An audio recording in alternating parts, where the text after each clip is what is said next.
Would you please welcome to the stage?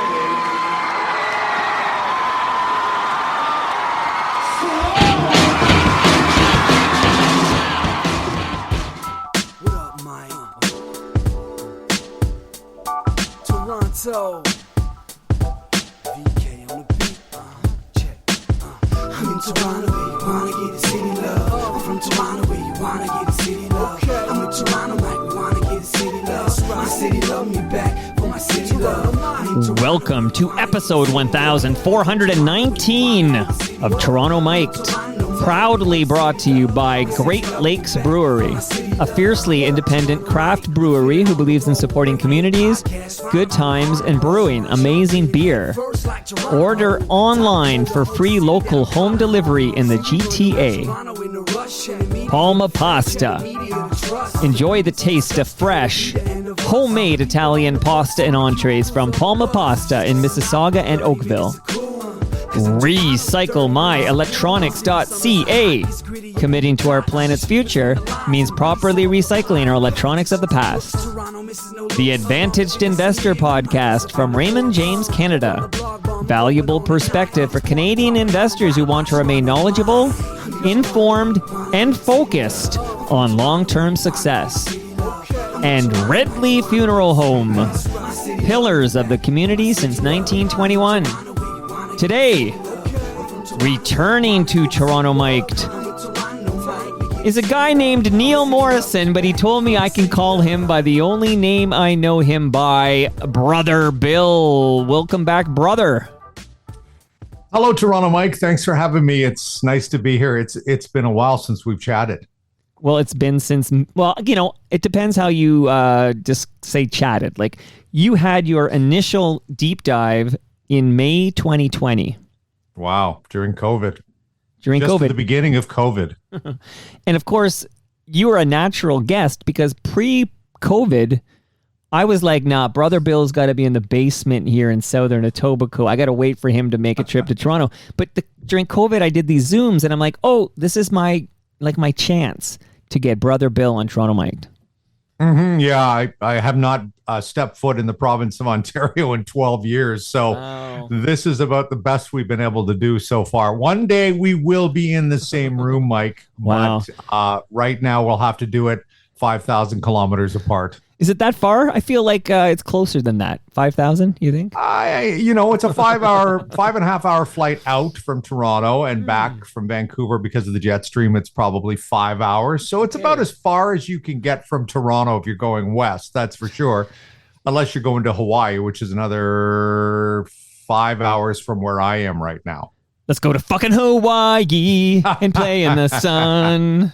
You know, funny you mentioned that. I saw Art Bergman a couple months ago here in White Rock, and what a performance. It was one for the ages. He came out wearing a black dress, and at the end of the show, he started throwing things at his band members and just walked off stage. It was just such a punk rock moment.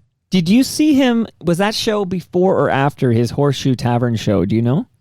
Okay. Do not know that. Okay. Only because I obviously saw him at the Horseshoe Tavern pretty recently. I think he's only done like one Toronto gig in like many, many years. Mm-hmm. And it was like quite an experience. First of all, the Horseshoe was like, I don't know, a third full. Like it was just, they didn't come out for Art. And I'm there front row and I'm like, I'm in the presence of Art Bergman. Let's go to fucking Hawaii. And I loved it. I loved it.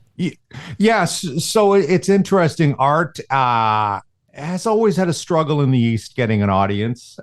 In the West, I mean, I live in White Rock. Art lived in White Rock for many years. Art is originally from about 15 minutes up the road in Cloverdale, which is part of Surrey. That's where he's from. So a lot of his original crew from Cloverdale came down to see him, and this place was absolutely jam-packed. And you could tell he was a little embarrassed, and he was also pretty thrilled that all these people had come out to see him. It was a pretty special night. I hadn't seen him in a very, very long time. I didn't get a chance to say hello because he was just surrounded by people who loved him very much. I mean, he's in his 70s now, and you know, he's got some health issues, but considering the lifestyle he's led, right, the fact that he's even still here is phenomenal. But it was great to see a room packed full of people. We've got this great little venue here in White Rock. that this couple owns, and it's a recording studio. 5440 do a lot of their pre-production in this studio. It's literally 5 minutes from my house. And saw Stephen Stanley there last year. Wow. He had come out, and we touched base again for the first time in years. Wow. So that was great to run into Stephen. And yeah, it's a neat little studio out here in White Rock, which, of course, for those who don't know, is about an hour south of the city of Vancouver on the U.S. border. Wow. Okay, so the day after I saw Art at the Horseshoe, he came, visited the basement, and what an episode. There were tears. I thought he was going to beat me up at some point because I was because of Buffy St. Marie. He was going to go at me for suggesting, she might enjoy the palma pasta more than anybody.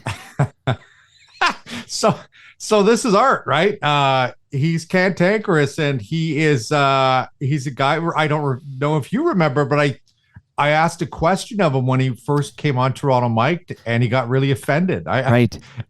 I think it had something to do with his stealing from his former manager, Frank Weipert's record collection. I do remember this. Yeah, and I saw Frank in the he's in the Lowest of the Low documentary, Subversives. Yeah. He should be, because he was a big part of their management team during the heyday of Shakespeare in My Butt and Hallucigenia. So Frank's a great guy. I haven't seen him in a long time. Very shy, very quiet, very unassuming, but he's got an opinion, that's for sure. And so he worked with Art.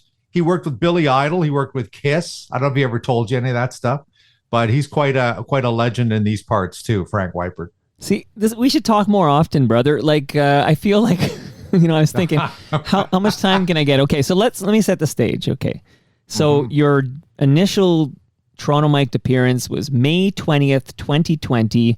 Here's the description I wrote at the time. If people want to go back and listen to that, like A to Z of Brother Bill's career, because that's not what this is. Although if you ever do come to Toronto and you come to the basement, I might do it again. Like, I'll do the A to Z with you in person. But anyway, this is Zoom, so you don't get to do that again. Okay. I want to kick out the jams though, Mike. Well, we're going to do everything. Look, you're going to have to move in. I got a bed around the corner, okay? Oh, I'm sure you'll appreciate that. I'm sure your wife will love that.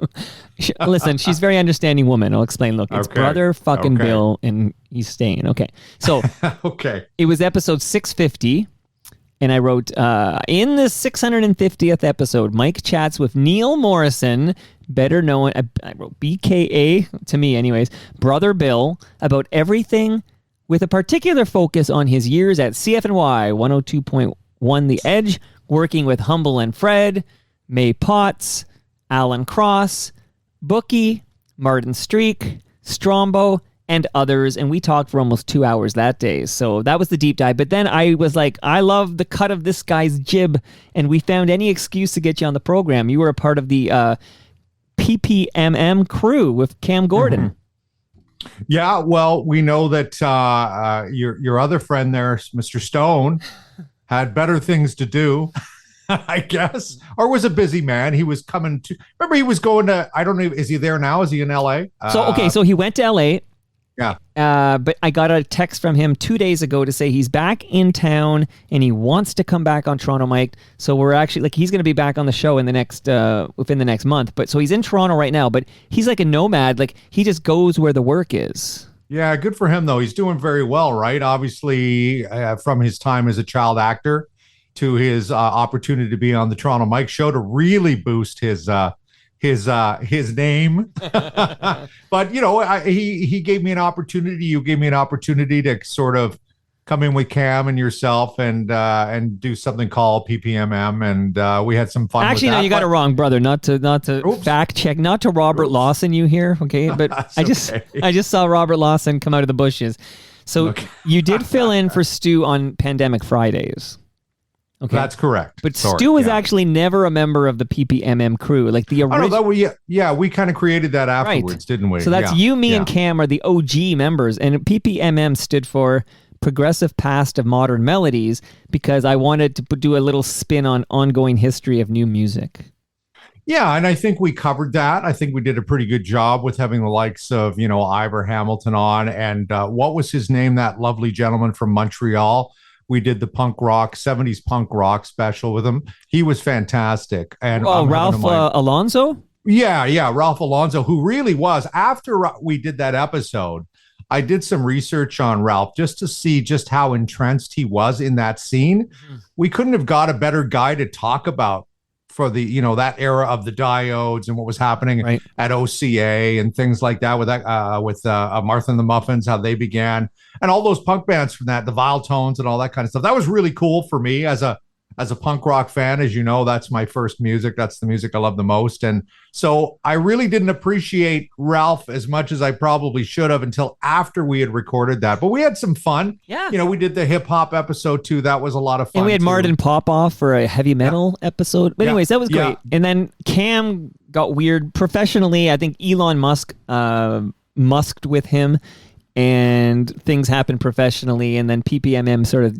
died. But regardless, I want to ask you, also, I want to offer you my condolences now that we're talking again, because since you were last on Toronto Mic'd, your mother passed away. Yeah, my mom unfortunately passed away in May of last year, and thank you, Mike. I appreciate that. And unfortunately, she also passed away the week before I was due to come to Toronto, or the day before I was supposed to come to Toronto. Bad timing. I was coming out for my high school's 50th anniversary, and we were going to talk about that too. You had Ivor Hamilton on. You had Clayton Peters on, who's Russell's brother. Ivor and I got the Terry Hart.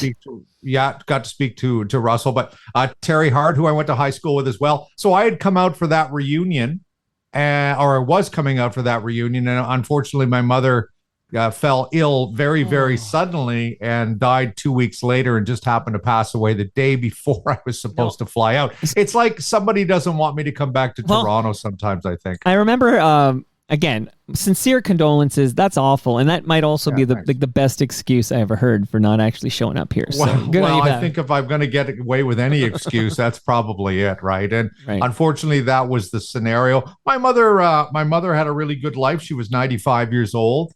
You know, we could get into this some other time if you ever want to do an episode on World War II, because as you may not know, Mike, but my father was a bomber pilot in World War II. I do know, and literally when I biked the waterfront trail and I saw the plaque commemorating it, I photographed it and sent it to you. Correct, I remember that. Please, do I not know that? I know everything about you, brother. That's true. That's true. It's been a while, Mike. My memory's not what it was.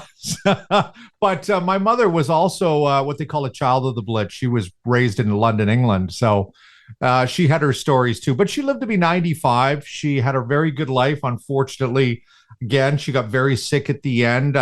Mother's Day, she had a turn for the worst and went down from there. And, 95 years. My dad lived to 97. I don't expect that I'll be as lucky given my lifestyle choices in the past, but to be discussed. To be discussed. We'll see how it works out now.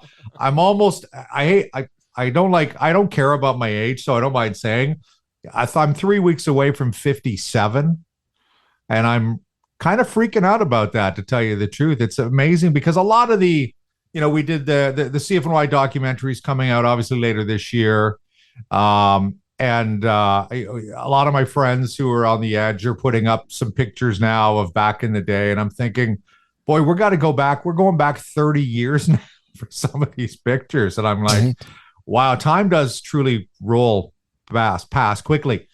And I was just going to say quickly, another thing I was going to bring up is February 1st is my 20th anniversary of living in British Columbia. So that really kind of got me as well. I was like, wow, I've been gone from Toronto for 20 years now, and I've only been back twice. Well, I mean, it literally, so I started Toronto Mike 12 years ago, and that, like, once you saw this podcast, Toronto Mike, that's when you made that decision, like, I ain't ever going back to that city. Like, I'm just... Yeah, that's exactly what it was, Mike. Yeah. No, in all honesty, and not hopefully not pumping your tires too much here, though, but your show and your whole brand has been a wonderful way for me to stay in touch with what's going on back in my hometown of Toronto. So, it's a pleasure always to listen to you, and I do on a regular basis just to hear what's going on. Facebook is one good way, but nothing beats Toronto Mike just to kind of, find out what's happening, what's happened to some of the personalities that, I grew up listening to and watching on television. Well, bless your heart, and never shy away from pumping my tires. I need my, I'm a guy who needs his tires pumped. I bike every day, and that's how you get your flats. If your tires aren't pumped properly, please pump my tires. How many beers and how many lasagnas do you owe me, by the way? Well, actually, good point. I'm going to have to talk to the brewery to get a new vat going or something for Brother Bill. Okay, so here, let me do this. So many places I want to go with you here, but I'm the straw stirring this drink here. So where do I want to start? You told me in the past, and I feel like this was on Toronto Mic'd episodes, we have these combos. I don't think I'm sharing anything out of school here, but no, it's okay. You were done with radio, right? Like you had moved on from radio. You had accepted the fact that this industry doesn't have work for you, and you will go work outside the industry. And you had kind of come to this conclusion, I thought, right? I don't know if conclusion would be the word or understanding would be the word. And the reason I say that is because I never wanted to quit radio, but I felt that radio had quit me. Oh, so you weren't done with radio. You realized that radio might be done with you. Yeah. And that's 100% true. When I finished during COVID, I lost the job I was working at for a station in Surrey, which is a suburb of Vancouver, not too far from my house, and was let go due to allegedly COVID issues. I won't get into that. I choose not to, if you don't mind. But anyway, that was about 2, 3, 4 years ago, and before that, I had been unemployed for a number of years, and I realized that I needed to find a new career. I needed to find something that I wanted to do that wasn't just some labor job somewhere. So I ended up getting into the alcohol business out here in British Columbia because, hey, I like alcohol. What can I tell you? And I'm really fascinated by branding and the different kinds of alcohol and how the whole game works. It's my new passion, to tell you the truth. It's one thing, like you have the sign behind you, Great Lakes Brewery. It's one thing to see it from the side that people see it just looking at the cans of beer and the neat colorings and stuff, but how they actually do everything is what I'm kind of fascinated by. So I started working for BCL, which is the British Columbia Liquor Board. I work out of retail stores. I do 3 in the area. I am a clerk right now, and I've worked my way up. It's not just one of these jobs where you go to work, sell alcohol, and go home. There's opportunity to climb up within the company to become either a product specialist or any number of things. So anyway, my goal is to become a product specialist now. So I've gone through courses. I've done a course called WSET 2, which I just got the results for, which I thankfully passed because it's the hardest course I've ever had in my life on wine. Wow. It's a course on wine. So that's what I did. I'm pretty good with beer. I've been drinking beer my whole life, and I've been fascinated by the difference between a pale ale, an IPA, a lager, etc., Pilsner, that kind of thing. So that's kind of been my new game. And then all of a sudden, if I'll tell you this story, what happened was I received a phone call one day from my former coworker, Neil Mann, and another guy named Craig Fee. And Craig, I worked with out here in Vancouver briefly. Both of them were interested in buying a number of radio stations in the West, and they were asking me if I'd potentially be interested in getting back into the business. And I said, well, why don't we see what happens first, and then we'll go from there. So long story longer, essentially, Neil didn't end up being part of the team that was going to start this radio station that was eventually bought in Alberta. But Craig was, and Craig called me up about 3 months ago, and he said, hey, I'd love for you to be a part of this radio station in Alberta, in Fort Saskatchewan, Alberta, which is just outside of Edmonton. And I said, well, I really don't want to. First of all, I don't want to move to Edmonton. I don't want to get up at 4 o'clock in the morning to do a morning show because that was originally offered to me. Right. I don't want to do remotes. I don't want to do social media because it's never been one of my favorite things. And I think, knowing me a little bit, Mike, you know that. I'm just not very good at it, to be honest with you. And anybody listening right now who knows me knows that's true. And so I didn't have to do, and Craig said, no, you don't have to do any of that. All I want you to do is host a radio show. And so I said, okay, well, I tell you what, because I'd never been to Edmonton in my life. I said, I'll come out to Edmonton.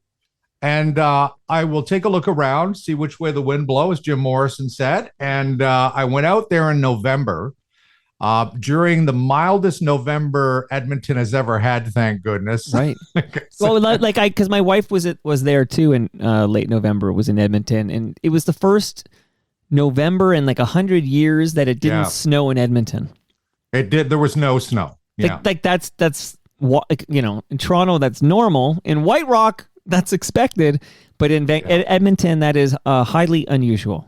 Yeah, they just had the week before last. They just had record low temperatures of -55 with the wind chill and tons of snow. So I'm like, yeah, I don't want to live in that. Thank you. I've already done Toronto for 36 years. I'm not going back to that. So anyway, he said, you don't have to do any of that. We just want you to represent the station. I just want you to be the guy who worked at the Edge and the guy who worked at CFOX in Vancouver. And that's what I'm doing. So I accepted the job when I was in Edmonton.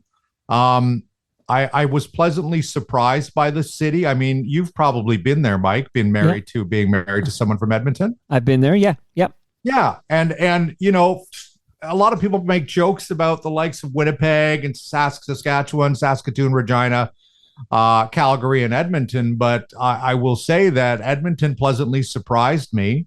It sort of reminded me of Hamilton, maybe what Hamilton was like 15 years ago. Now, I don't want that to scare anybody, but you look at a place like the Ice District where the Oilers play now, and it's a beautiful area, very touristy, and worth a visit if you've never been there. So that was a deal. I went out there and I accepted the job. And then we decided, because there's a guy out there by the name of Rob Christie. And for those who maybe remember Toronto radio from the late 1980s, maybe, or early 1990s. Yeah, I think you're right. I think that's the Rob Christie era here. Yeah. Yeah. So Rob would have been on the mix for a little bit. And I met Rob when I went out there, and Rob wanted to be the morning guy. And I thought, well, you live in the market, so doesn't it make more sense for you to be the morning guy? And I took the afternoon job. So that's what's happening right now. So I started in January, and so far, not bad. I mean, I'm very rusty. It's amazing how you, like anything, if you don't do it for a while, you sort of lose the finer touches, but you still remember how to ride the bike, as it were. You just don't remember exactly how to shift the gears. And that's kind of what's going on. And even doing stuff like this will bring back that muscle memory, like doing podcast hits and things like that. Absolutely. So I feel way more comfortable today talking to you than I probably did when I wasn't working in the radio industry, just because I'm more used to having a microphone in my face again. So it makes it a little easier. I just have to learn to shut up a little bit more. Okay, I have some radio nerd questions for you. I don't think anybody wants you to shut up a little more. Okay, so you're live on the air. And again, I took a note here because I feel like I was chatting with someone the other day who told me that they live in Toronto, and I'm like, oh yeah, what neighborhood? And they said Markham. And I'm like, okay, look, I understand this is what you tell Americans, okay, but you have to have a sense of who you're talking. So I don't want to call this radio station Edmonton based if it's actually Fort Saskatchewan based. Does Fort Saskatchewan border Edmonton? Like, would that be like their Brampton? Yeah, that's the best way to describe it. So it's called the Heartland region. Okay. So it is, I think the best way to describe it for you is about 20 minutes northeast of downtown Edmonton. So the Heartland region is a bunch of different areas. Fort Saskatchewan. These names probably mean nothing to people unless you're from that listen, area. You're on Toronto Mike now. I need the names. I want you to get in the weeds with me, brother. Keep going. I'll try. Sturgeon County. Okay. I don't know if these names mean anything to you. St. Albert, Gibbons, Morinville, Lamont, Lamont County, Bruderheim, Sherwood Park would probably ring a bell. Yeah. That's a proper suburb of Edmonton, and a place called Strathcona County as well. Now, I still don't know those off by heart. I had to read those. I'm not going to lie to you, Mike. But we are based out of Fort Saskatchewan, and when I went up there, really, it was like stepping back into the old studios at CFNY at 83 Kennedy Road South in Brampton. Even that area, very similar. Not as run down or with the industrial kind of backdrop that 83 Kennedy Road South had. No St. Hubert across the street, but you get 5 minutes out of Fort Saskatchewan and it's refinery after refinery after refinery all the way north to Fort Mac. So it's a very industrial area that way. But surprisingly, average household income is, 150,000. So it isn't a poor neighborhood by any means, but it did remind me of what, say, Hamilton and Brampton looked like maybe 10, 15 years ago. It was kind of interesting. Maybe more than that, actually. Maybe 25, 30 years ago now that I think about it. And wait, remind me, what's the name of the station? It is Mix 1079. But the website is heartlandnews.ca. Okay. And that's where you can listen live to it. And you didn't move to Edmonton or Fort Saskatchewan. So you're in your White Rocks home studio and you broadcast live to Mix 1079. Yeah, I'll tell you how it works. Essentially, I go through my computer. I record to Audacity, which I know you're familiar with. Oh, yeah, every day. Yeah, I'm doing it right now. Well, there you go. It's a program that you record onto. And then what I do is I have the software from the radio station that Craig, my boss, helped me load onto this computer. And I upload the files onto their page, and it runs voice tracks.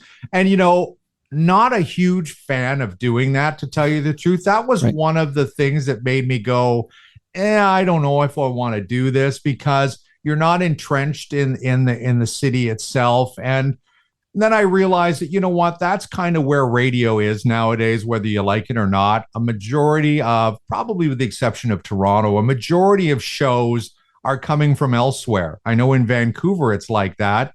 And so I thought, well, this is why I went out to Edmonton, because I wanted to just kind of get a feel of what it's like to be Edmontonian and from that part of the world. And I think I got a pretty good, albeit short, look at what it was like, sort of a photograph in my mind of what it's like to be out there. And I'll go back again.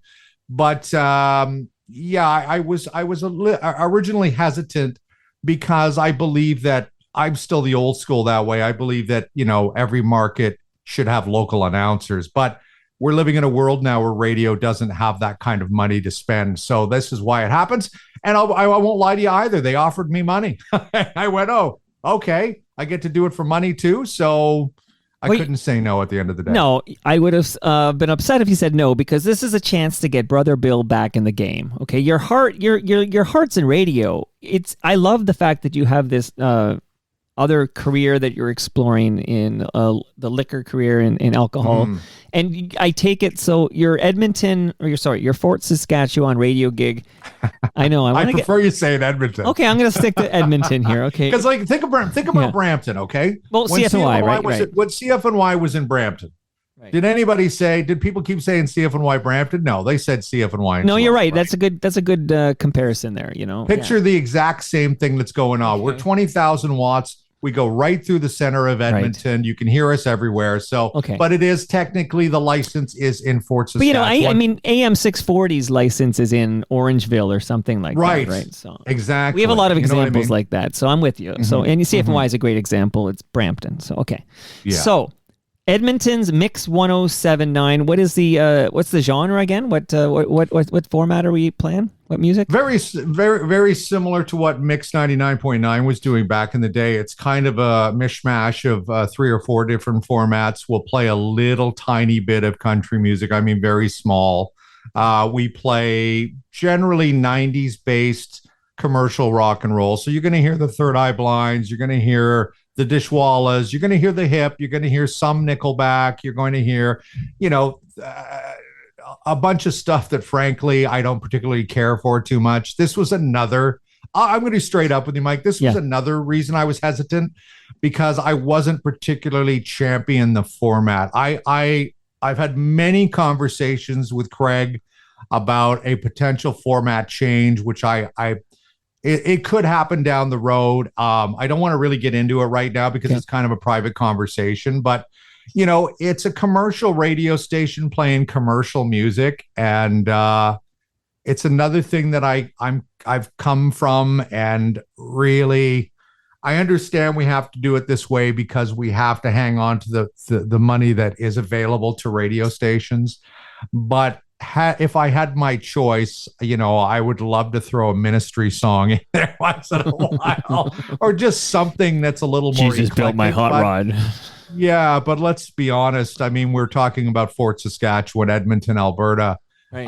I don't know if they're ready for Ministry on the radio, but we have some interesting ideas that we're thinking about that may come down the road, which I can't get into right now. Okay. But if things work out, we're going to make it kind of fun, given whatever the format happens to be. Okay, more silly questions, but quick. Now you talk about what music, you have to play Nickelback because that's a Alberta band. You got to put it back. Yeah, you got to support the Alberta band. But can you slip in some The Pursuit of Happiness because Mo Berg is an Edmonton guy? Yeah, we would play something like that. We're primarily a 90s based, whereas The Pursuit of Happiness, obviously. Well, they overlap. Like you got Cigarette Dangles and you got some stuff coming out. Yeah, you would hear that once in a while. I'll tell you the songs I don't want to hear anymore that we play every once in a while. Yeah. That friggin' Tall Bachman song. If I hear so high ever again. Yeah. I mean, do you like that? No, I don't. Oh, to me, it's one of those songs that if radio didn't play it, no one would give a fuck. You know what I mean? Bedouin Soundclash, When the Night Feels My Song. Right. Anything by Boot Sauce. Okay, fuck Boot Sauce, right? Fuck Boot Sauce. That's another story. Well, can we stop? I'm going to come back to you getting back in the game. Can you please speak to those 2 words I just uttered? Fuck Boot Sauce. Please, brother. Well, they're, I mean, I already got myself in trouble by saying that Alan Cross comment when I wasn't there. That's all of a sudden become this huge thing on this show. So I don't know if I want to go there. Although I've stopped going there because I don't think it's fair to you. So I no longer go there on the. Right. I wasn't there then. Yeah. Anyway, that thing still bounces back on me, despite the fact that I've apologized to Alan millions of times. But for Boot Sauce, they did what they did. I'll just say like 2 names: Drew Ling, Perfume. Like, what is that? That's the start, and it goes from there. We started talking about Art Bergman off the top, and of course, that song by Ron from Lowest to the Low, "Life Imitates Art," is because Art's on the side of the road hitchhiking because the Boot Sauce kicked him off the fucking bus. Just another reason. Yeah. Yeah, I don't want to go there with. I know. So you don't want to hurt Ivor's feelings because Ivor Hamilton's a big reason Boot Sauce broke on radio and Much Music. Well, okay. So here's what we could talk about briefly as well. Okay. Yes, that is correct about Ivor, and Ivor's a very humble guy. There is nobody in the music industry in Toronto that I know of that Ivor hasn't helped or touched in some way to make their careers better. And I am a project of one of those as well. Had it not been for that guy, had it not been for Ivor, I would not have been in the music industry. I wouldn't have worked for CFNY, and I'll sing his praises every opportunity I get. I also had an opportunity recently when I was in Alberta. I went down to Calgary and I ran into another guy named Stuart Myers, who was the program director at CFNY at the Edge. In the 1990s, a perfect guy, by the way, Mike, for your show, and I've reached out. You get him because I reached out. Okay, 100%. I've tried because I know from Humble and Fred, as you know, I produced their show today, and I've heard the Stu Myers stories and his role, and I've heard Strombo tell me like about Stu Myers' role, and when he came from the Fan 590 to CFNY, it was Stu, and of course Stu's daughter briefly on the Edge here in Toronto before she went to Vancouver. Yeah, she's at Sonic here in Vancouver now. Stuart is one of those guys too that I'll reach out to him because Stuart is Well, depending on your perspective, there are plenty of people that didn't like the spirit of radio when it became the Edge. But I think that if you listen to the stories that Stu Myers would tell you, because he was the guy who had to make the hard decisions, Right. and he's the guy who made the Edge, and it was great. It was a great visit with him. But always the guy who's got great advice gave me some great, just little personal pieces of advice going back into the radio game again. And yeah, he's Ivor himself, and I could name off a bunch of other people too. They know who they are. But Ivor especially, just the guy was just entrenched in the music business through radio and through the industry side of things, which sometimes could be two different entities and sometimes could butt heads a little bit. Ivor was always the guy who was able to sort of be, well, I've done this and I've done this, and he just made things easier for people than the difficult path that they went down. Ivor would make it easier. So I got nothing but great things to say about that guy. Obviously, we went to the same high school. We worked at the same record store. His mother was my teacher. I've known him since I was 16 years old, and he's one of my best mates. I don't think I've ever heard anybody say a bad word about Ivor. No, there's no bad words to say about Ivor. Nicest guy in the industry, truly. He was here right after he retired. He came in so we could talk about his career on that side of the business. But question for you, Brother Bill. Mm-hmm. And by the way, on this station, this Edmonton station, Mix 1079, are you Neil Morrison? Mm-hmm. Okay, so did you think about that for a minute? Like, because I know in Vancouver you're Neil Morrison, in Toronto you're Brother Bill. Did you just go with the West Coast name? Yeah, I did. So the background story for those who don't know, I was Brother Bill in Toronto at the Edge from 1990 till 2004. It was a name that I had come up with 5 minutes before my first shift on CFNY. And don't ask me why or how, but anyway, I came up with that name. And then I came to Vancouver, and there was a brother, Jake Edwards, who had worked at Q107 for many years too. And you've talked to him. I know he's an FOTM. He's an FOTM, yeah. And so, Brother Bill, Brother Jake down in the hallway, obviously that's not going to work.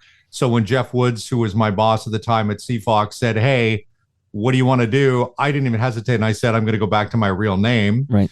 And so when I took this job at Mix 1079, Craig Fee said to me, "What name do you want to go by?" And to be completely honest with you, I had thought about going with a different name. I had thought of going with Neil Martin. What? Yeah, Okay. I was thinking about using that name in tribute to my friend Martin Streak. Sure. Yeah. So and then we decided, I'm not sure what my final decision was, but it wasn't to go with that, and I just used my own name. But yeah, there was a period of time when I was going to go with Neil Martin. Wow. Okay. Lots of options for you there. Right. Is it fair to say that Ivor Hamilton was there? Step back to that one again. I'm just trying to josh you a little bit here. I'm 100% without question, absolutely yes.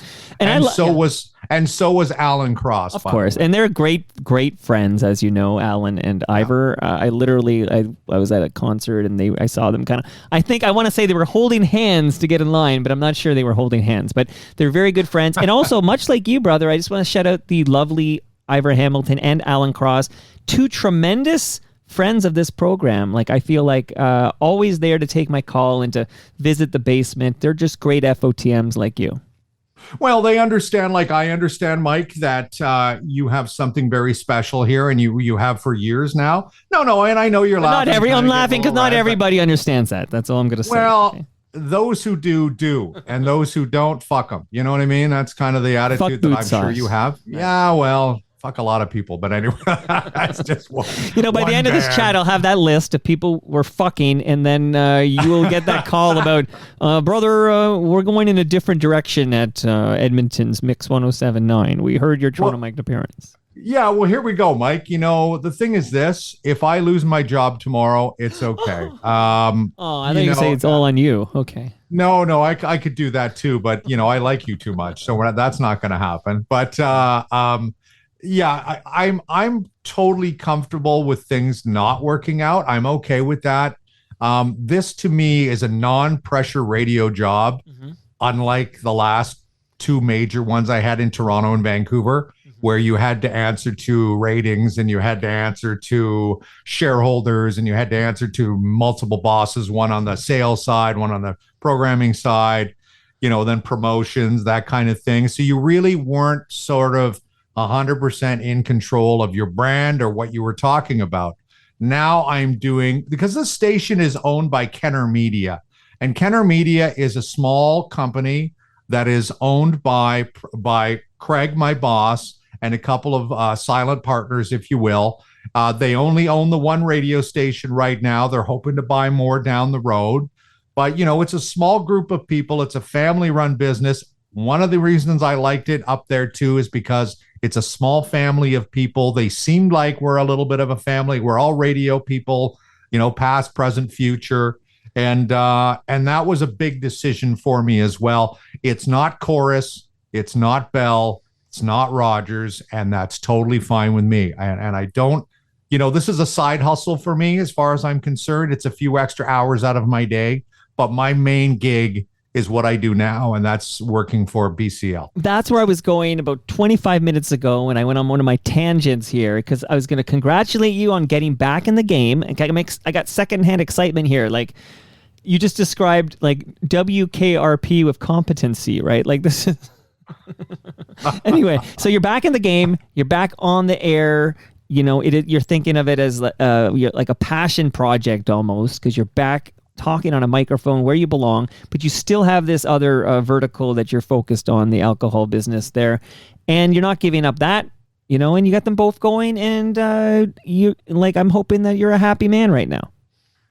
Yeah, life's good. My health is great. I'm in my 28th day of sobriety, doing dry January, which is, as a guy who works in the liquor business, very challenging. I'll bet. Doing that, feeling great. Got a wonderful lady. We live together here in White Rock, staring at the ocean.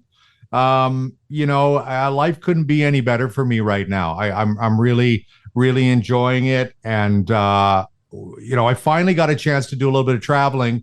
I mean, sadly, I lost my mother, but there was many, many years of people who know me know, as an only child, you're sort of burdened with the care of your parents as they get older. And as an only child, that burden can be great. And it was great, especially when my mom and my dad were alive towards the end of my dad's life. He died in 2018.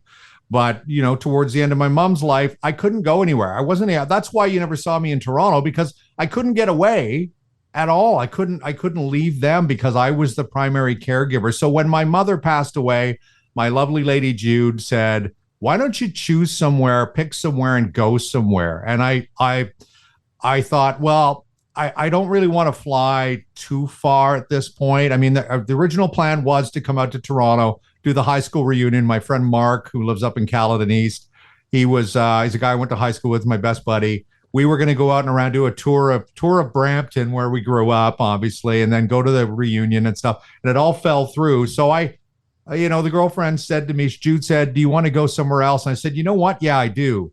And I said, "I want to go to Los Angeles," because as a kid who grew up listening to punk rock music, a lot of the bands are from Los Angeles. So in September, I flew to Los Angeles, which is only about 2.5 hour flight from Vancouver. And a dear friend of mine who worked at the Edge in Toronto for many years, well, maybe not many years, but a few years, Darren Pfeiffer, who was an on-air announcer. Yeah, so Darren... shout out his band, of course. I saw it many an Edge Fest. Right, he was in Goldfinger. He was the drummer. He's in a band now with a member of the Dickies, a legendary punk rock band from LA, and also Greg Hetson, who was in Bad Religion briefly, and he's in the Circle Jerks. And they have another band, like a karaoke band, where they go around and you get up and sing with them and stuff. It's a really cool thing.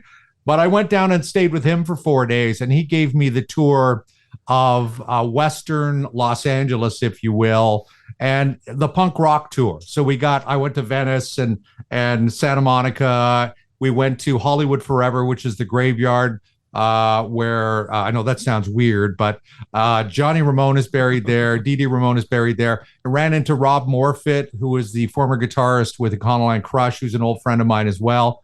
Big friend of Marty Streaks as well. So we had a chance to catch up a little bit. So I did that, and it was a great trip. I had a wonderful time, and here we are going into 2024, and can't wait to see what's going to happen. This sobriety, it's just the month, or are you considering? So is that just to give just to see what it's like, or do you think you have any problems with drinking? Well, this is the second year I've done this. It's dry January. Some people do it. I mean, most people choose dry February, but that's my birthday month. So I'm like, right. Nah, that ain't gonna happen. So I did it last year, primarily just to see how things were with me internally, if that makes sense, both mentally and physically. And I did it no problem at all. And I felt a little better, not much to tell you the truth, Mike. But then I thought, okay, want to do it again because just before I went to LA, I had a blood test and my doctor said, hey, your liver's kind of showing some things here. And I said, okay. And he said, so you might want to cut her back just a little bit because when you work in the alcohol industry, you want to drink alcohol because you want to try everything, right? So I would say my drinking probably ramped up a little bit. Sure. So when the doctor said you might want to take a look, he actually said to me, have you thought about non-alcoholic beers? And I hope that's not one of your sponsors, Mike, because I ain't drinking no fucking non-alcoholic And look, beers. the good news for you is that Great Lakes Brewery doesn't have, as far as I know, they don't have a non-alcoholic beer, and they have delicious fresh craft beer. And I don't know if you're supposed to do, like on Mix 107.9, I don't think you would do like the beer ad right after the guy talks about his liver and his sobriety. But I will say, beer ads at this time. If your liver's in better shape than Brother Bill's, okay, I would just say, I love myself a can of fresh craft beer from Great Lakes Brewery. And as long as it isn't January, I'll join you. So, I mean, I just do it mainly because I just want a little bit of a reset. Yeah, or to see if you can do it, right? I feel like that. Like, let me see if I can not drink for a month, because then that tells you if you have a problem or not. Well, sure, I guess it would. I mean, that's not the main reason, though. The main reason is just for health concerns. I just want to make sure that I'm rebooting a little bit. Okay. And we have a wonderful craft brewery area here in White Rock. We now have 3 breweries, Galaxy Brewery. We have one called White Rock Beach Brewery, and we have Three Dogs Brewery, which is fantastic. And they have an offshoot called the Beer Shack, which they bring in all these beers from the Pacific Northwest, and you can try all these different beers. So that one is the hardest to stay out of. That one is an interesting little setup that's always packed. And so, I like to go there and try their different beers and things like that. I call it doing my homework, but you do have to be careful when you're drinking alcohol. Moderation is always best. I know that sounds very cliche, but it is indeed true. So I'm doing that, and I feel a lot better this year than I did last year, albeit this month has seemed like 6 months to me. Well, you're almost done, man. This is the 29th of January. You got a couple more days to go after this. So. Correct. Friday is my day off, and I've already told my friends here, be prepared. I love it. Now, listen, you don't take a break from eating authentic Italian food, do you? Like, if you were here, I could give you, because Palma Pasta, if I ever get you here, you're getting some delicious lasagna from Palma Pasta. You won't believe how good this tastes. Well, not blowing smoke up Anthony Perciullo or whatever his name is. Oh, it's Petrucci. Petrucci, sorry, Anthony, and all of his family there at Palma Pasta. But man, between you and Humble and Fred, I heard more about Palma's Kitchen. It's like he's got to open a place out west now. I'll help him with some publicity. I look forward to trying it when I'm out there. Yeah, they host. We have Toronto Mike listener experiences at Palma's Kitchen, and we just had one in December. And Tom Wilson from Junk House showed up, and it was a great time, man. And the food's delicious. They're going to feed us at TMLX 15. Which is June 27 from 6 to 9 p.m. at Great Lakes Brewery. So you'll get your fresh beer on the house. You'll get your Palma Pasta on the house. You can hang with some good FOTMs. So, brother, that's the time to target a Toronto visit is June 27. Okay, I will. Just take a note. Well, unfortunately, I'm going to a wedding in Europe this year, hopefully. If I can get the time What part of Europe are you going to? Gibraltar. Oh, okay. In England. Okay. No. Oh no, Wales. Where is Gibraltar? Wales. No, it's it's an Scotland. island off the south of Spain. Isn't that terrible? What am I thinking of? Hear me out. My son, my 9-year-old, is far better at geography than I am. He's unbelievable. I can help you. But where is there a place in England with a name that sounds like Gibraltar, or am I just completely out to lunch? You're probably thinking of Jersey or Guernsey, maybe. Those are two islands off Jersey, France, which are English colonies. Okay, not Geordie. Gibraltar, okay. No, not really. Not that I can think of. Okay, so I was saying, because I'm going to fix this in post, like I was saying, this island off of Spain, beautiful. Yeah, I mean, I've never been. I have family that have been there, and it's my partner Jude's. One of her coworkers and his partner are getting married there, and we've been invited, and looking forward to doing that. And also, my mother being of English descent, we're going to take her ashes back to England and scatter them Gibraltar, there. England, like I was saying. No. We're going to stop in England and go to Surrey, England, and drop her ashes there because she's originally from Wimbledon. But anyway, that's in the plan. So Toronto, I want to get out there. I really do. I want to get it back out there, but it's not a place you can go for a weekend because the flight is just too long. And now well, you just, like I said, I have a couch here for you and Jude here. A couch. Wonderful. I just downgraded you from the bed here, but well, consider it late June. You're always invited. But while I'm shouting out some great sponsors, recyclemyelectronics.ca is where you go if you have old electronics, old cables that you need to get rid of. You don't throw that in the garbage. You go to recyclemyelectronics.ca and find out a depot near you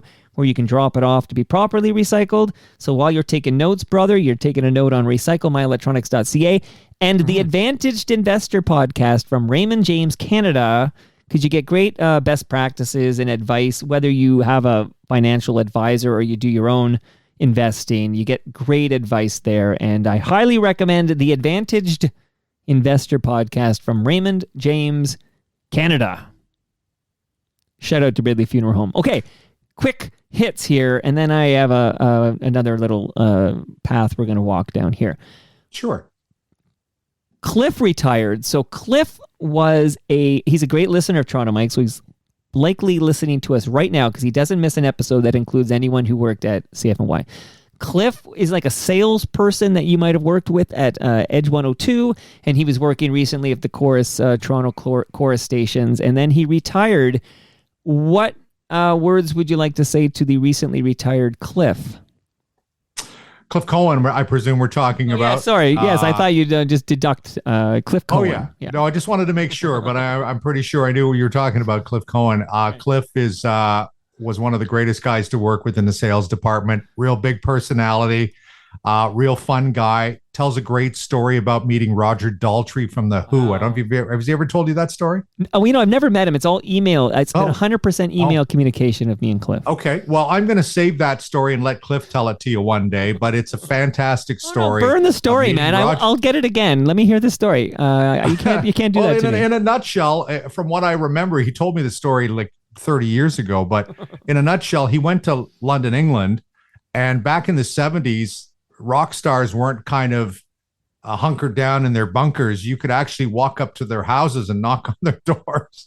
And so Cliff, being the ever so shy guy that he is, Cliff walked up to Roger Daltrey's house, knocked on the door. The maid or someone answered. He said, "Hi, is Roger there?" And the maid said, "Yes, he is." And he said, "Well, it's Cliff from Canada. Can I have a word?" And Roger Daltrey came out and they talked. And from what I remember, and I'm not 100% sure this is the full story, but I think it is. Again, you'd have to ask Cliff, but apparently Cliff got along so well with Roger, sat down at a cup of tea with him, that he invited him to some rehearsals for, I think, Tommy or something like that in some studio somewhere, sat down, and Pete Townsend was like, "Who the fuck is this guy?" He's like, "Oh, that's my mate Cliff from Canada." And he got to sit there and watch them rehearse and stuff. It's quite the story. But, that's wild. But Cliff, Chris Van Allen, Wolfgang Klein, these were three guys that worked in our sales department. First of all, I'm surprised. I'm shocked kind of that you said that Cliff is retired. I didn't think he'd ever quit. He's a hustler through and through. But these guys were three sales guys that were just an absolute pleasure to work with, because when you're dealing with sales, they don't always really, not all salespeople really understand what you're trying to do with your show and stuff. And they're just trying to make the money. And I understand that. But Cliff and Wolf and CVA always tried to kind of understand what our shows were about. And they really understood the format we had at the time at CFNY. And I just remember Cliff as being a really happy, jolly, big guy who, never had a bad day and was always inquisitive. I'm just actually remembering a story. So there used to be something on the Edge called Input 102. Do you remember this? Yeah, where you people would phone in and leave a voicemail, right? And then they'd play it? Yeah, I remember. Sometimes they would play it. So we had access to the codes of Input 102, so we could listen to them raw. So we could hear all the ones that didn't make it to air. And there was some that were going on where there was this regular guy that would call up and he's like, just not pointed at Cliff Cohen at all, but he'd make up the names. He'd be like, hey, Cliff, it's Steve. And he'd ramble on. So I would send these calls to Cliff's voicemail at the station. And finally, he got so disturbed by it, he went to Stuart Myers, the boss, and Stu had to put out a then memo to say, hey, whoever's sending these messages to Cliff, stop it. They're disturbing him. So I've just kind of outed myself to Cliff right there. But yeah, it was me that was pulling that prank on him. Okay, you just jogged a memory I have. In fact, it's funny how just talking things will spark. But again, we lost this gentleman since I last talked to you too, Hal Harbor. We lost Doug Barron, of course. Now, Doug was an FOTM, and we had a great combo, and then he would start sending me very interesting things. So I'm going to just play a little bit of this song that Doug Barron, because he was talented. You know it's coming. Yeah, I know. But let's play a little of this. Sure.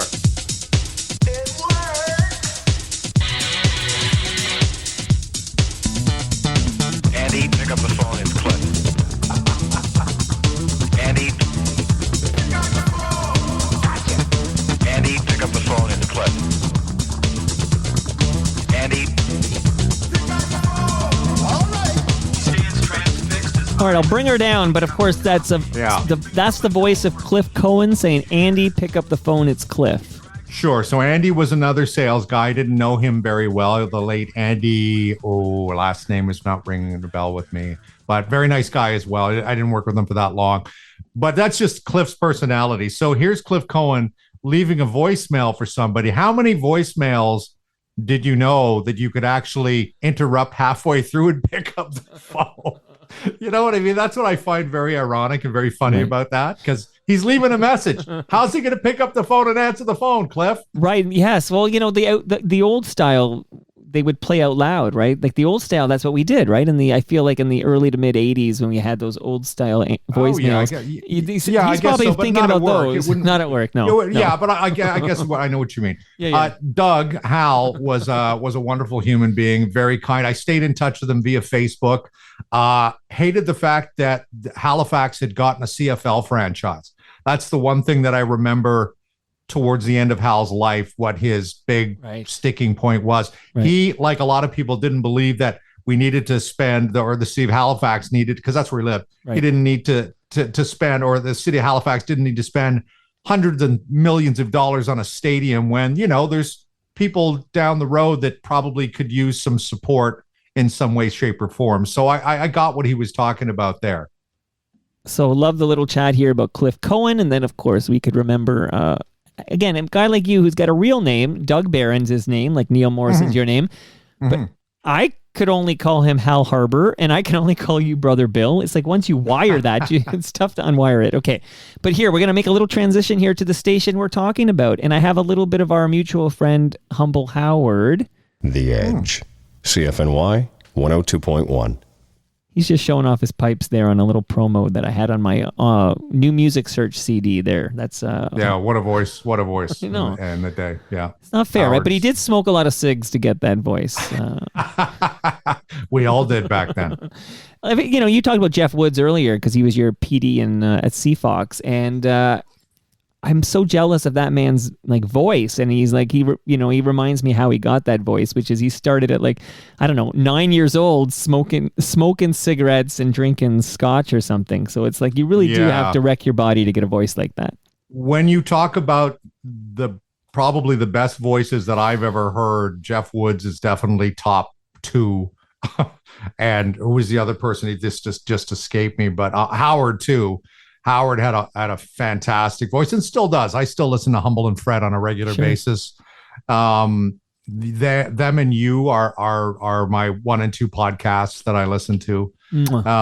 Yeah, no problem. I mean, it's Humble and Fred are I love that show because really that is my link to my Edge days, because I have a bunch of pictures behind me here, Mike, of my days at the Edge, but I look at them now, and every time I look at them, they get a little further and further away, if that makes sense to you. Sure.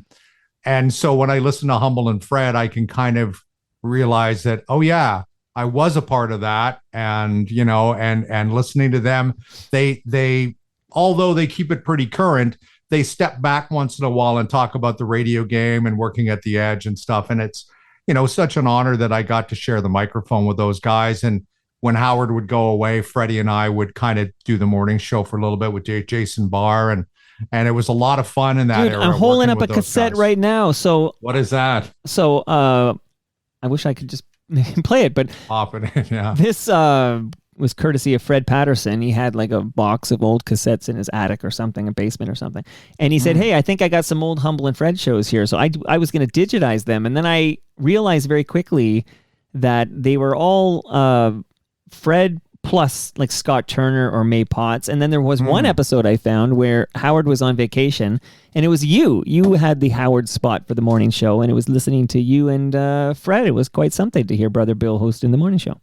Yeah, shoes that were impossible to fill. Howard, obviously, and Fred have a chemistry that you just don't find naturally in human beings. It just happened, as we know, it just happens to be an unbelievable sense of being able to figure out where each other are timing wise. It's, as a broadcaster, and you listen to them and go, wow, and they still do it today. It's fantastic. But yeah, to fill in for Howard, I mean, I didn't want to do it, to be honest with you. And then I remember Alan had filled in a few times, and, not throwing Alan the bus by any means, but Fred just felt, I think, that he and I had a bit better chemistry. And so he reached out to me and said, look, man, I really want you to be the guy when Howard goes away, because we have something there. And we still do to this day. I still speak to Freddie every month or two, and it's always quite a conversation between the two of us. And I was just more honored than anything else that I was able to fill in, for some great shoes and Howard when Howard was away. And it happened more than perhaps I'd like it to have, because he used to get quite a bit of vacation time, that guy. But yeah, it was indeed an honor, especially working with Freddie in the 1990s when we had, pretty big numbers then and great listenership. Well, I was listening, that, and a bunch of other people listening. So when I put on the app formerly known as Twitter that Brother Bill was returning to the program, Buffalo Boy wrote me to say, no questions, I just miss him on the Edge and I wish him well. So that was from Buffalo Boy.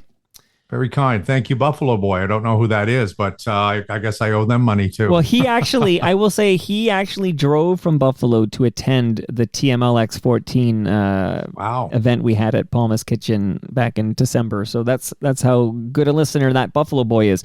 And Paul, thank you. Amazing. Now, Paul B, he said, when I said you were coming on, he just wrote me back to say, reminds me of the CFNY days, and I want to bring you back, brother, just a little bit here, because you mentioned to me in this chat that on February 1st, which is in a couple of days, it'll be the 20th anniversary of you arriving in Vancouver. Is that right? Mm-hmm. That's correct. So is that 20 years since you left 102.1?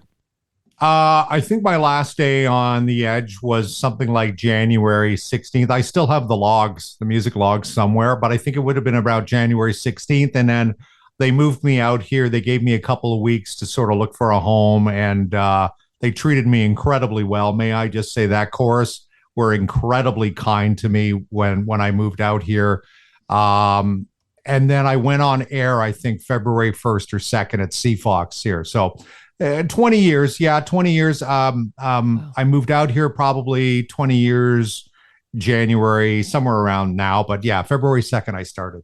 Okay, and you were very open and honest about this when you made your Toronto Mike debut, so I hope you're comfortable just speaking to it, but you were addicted, right? You were addicted to drugs when you made this move. Am I right? Yeah, I was. I became a drug addict in probably the last 5 years that I worked at the Edge. My choice of drugs was cocaine, and although I wasn't doing it on a daily basis, I was doing it more than I probably should have. I was high on the air a couple of times, but mainly because I'd been up all night. It was the only way to balance myself out, to be honest with you, because we had the outdoor studios. So I had drug dealers coming into the studios and selling me product at that time. I remember Ben Kowalowitz, who's kind of a famous guy now. Billy Talent. Yeah, he was my producer in those days. And I remember him calling me out once on a guy that had come in to deal me drugs. And I blew it off somehow. I don't know. But yeah, I became addicted, and I went through a pretty rocky start here in Vancouver. I want to say the first 3 years, I kept it very well hidden from everybody. But as anybody who's an addict will tell you, eventually you're not going to be able to hide it anymore. And what came down to, and I think I've told you this before, but it just came down to, I had had enough and I wanted help, and I went to the company. And again, I can't thank Chorus Radio enough, and Chris Duncombe, my boss at the time, Dunner, and Jeff Woods, for getting me the help that I needed. And I put it in my back pocket, and happily it's never come back out. And it's a part of my life I'm not proud of, but it's over, and we've moved on to bigger and better things. So I'm real happy where I'm at right now. I don't touch that. Beer and wine and the odd shot of tequila is my poison now, and that's about it. And I'm okay with that. Amazing, man. Congrats on that too. You know, cocaine's a hell of a drug, but it's tough to get off that. I mean, I talked to the Peter Grosses and John Gallagher's, so I get a kind of a vibe on it, but it's a tough habit to break, and good on you for being able to do that. That's awesome. Yeah, thanks. So I'll just mention quickly, I'm reading a book right now by Geddy Lee called My Effin' Life. And you don't realize how many people, especially in the music industry, get kind of caught up in the drug world. But it seems that everybody does at one point. Or not everybody, but many people do. So you're not by yourself. When you're going through that kind of thing, Mike, you're sort of thinking you're all by yourself. But I remember my going away party. We had something. Mark Holmes put on this party at the club he was working for. The Mod Club? Mod Club, thank you. Yeah, of course, Platinum Blonde's own. We had a big party there, and then it went across the street to another place called Revival. And it seemed like when we got after hours at Revival, everybody wanted to do cocaine with me in the bathroom, because I guess my reputation preceded me at that time. So it was interesting, and I'm not mentioning any names, but I did with cocaine with people I didn't know did cocaine. I was like, what the hell are you doing here? But anyway, I'm reading Geddy Lee's book, and it talks a lot about their drug habits, and it talks about their crew's drug habits. And as a guy who likes reading autobiographies, just going to say, Geddy Lee's biography is the best one I've ever read. Wow. Yeah. And I guess it's partially because he's from Toronto and he mentions a lot of Toronto stories, but the truth that comes out from him, from his parents' experience in the Holocaust to the drug issues to Rush's slow but steady climb to fame, I can't recommend this book enough. Even if you are a Rush fan or not, My Effin' Life by Geddy Lee, you should get it. Are you kidding me? I just hope the hackers leave our Toronto Public Library system alone so I can actually get a hold on this thing and pick it up here at my new Toronto branch. I'm in, man. I'm going to read this Geddy Lee. Holy crow. Okay. The closest I've come to Geddy Lee is his lawyer is an FOTM. That's as close as I've got. So I still have to work on that. Okay. Now you should. Are you kidding me? I'd love it. So it's funny. Not funny, funny, but interesting that you're telling that story about the drug dealers coming to the CFNY. I guess this is in Brampton, coming at night to sell you drugs. No, this was in Toronto. This was the edge of 228 Yonge Street. Okay. At this time, I wasn't doing drugs. seriously, I was smoking some weed and dropping the odd hit of acid when I was younger. I started doing drugs when I was 16 years old. I can tell this story now because my parents are both dead. But I started doing drugs when I was 16, just like any other kid did, weekends, and then so when we moved to 228 Yonge Street, I don't know if I told you this story, but I'll tell you it now. I don't mind. But what happened was we had a program director who didn't really like me too much, and he had just moved from Vancouver Island. I'm not going to say his name, but so he came out and he pulled me into the office when he first started as a program director, and he said, well, we were going to let you go, but we're going to give you another chance.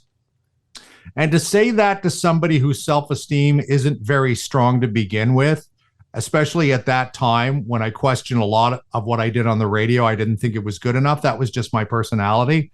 To say that to someone whose self-esteem is not very good does not help them at all. As a matter of fact, that put me in a sort of tailspin of depression and just not feeling good about myself. And the only way to cover that was by taking drugs. And so I got into the world of hard drugs, of cocaine. I was offered heroin many times, and I said no because I knew I had a couple of friends that had died from heroin overdoses, and I said no, not going there. But I was offered cocaine, and I got into it, and I let it overpower me, shall we say, which is easy for that to have happen. It could be happening to someone listening to my voice right now. I wish you well, but so it did overpower me. But that program director never did anything to help me out, even when he knew I had a problem. The only thing he ever did was call me into his office and say, do you have a substance abuse problem? And I said, no, I drink. And that was it. Because when you're an addict, you're always in denial. So, and I was. And so when that program director left, it was too late. I had already become a full-blown addict, but that's what I sort of, and I don't blame him. I just say that was sort of the beginning of that part of my life, due to sort of being shoved off the hill, in the sense that he was threatening to fire me, but he decided to, quote unquote, give me another chance. What does that mean? You know what I mean? And I was less than impressed with that guy. And still to this day, I'm less than impressed with that guy. But that's the way it goes. And it's my own fault for not realizing that 12 years of my life was going to be thrown away due to a drug. But that's what happens. Oh, man. Wow. Mm-hmm. Okay. Yeah, there you go. So the reason I was bringing up that story about, drug dealers at night there was because when I said you were coming wanted a number? I got enough problems, okay, brother? Okay, I got you've got 4 children. You don't need 4 children. My blood clots, and we don't know why I got adult problems over here, brother. But Danny Elwell wrote in when she heard you were coming on to say, ask him if he still lets strangers into the studio at night. Oh my Lord. Oh my God. One of the most embarrassing moments of my career and my life. Am I telling this story, Mike? Do you want me to tell it? Are you kidding me? You have to. Do you not know this story? Did might. Danny never tell you this? I don't think I know this story.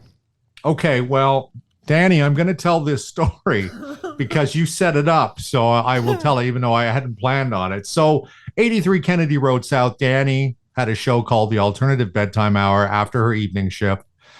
And there was this guy that used to hang around outside, and being the naive young kid that I was, I never thought anything of this guy. I just said, oh, some dude waiting outside. Okay. And Paul Dingra, DJ Dingra, and Danny were in the studio. And for some reason, and I don't know why, I let the guy into the studio.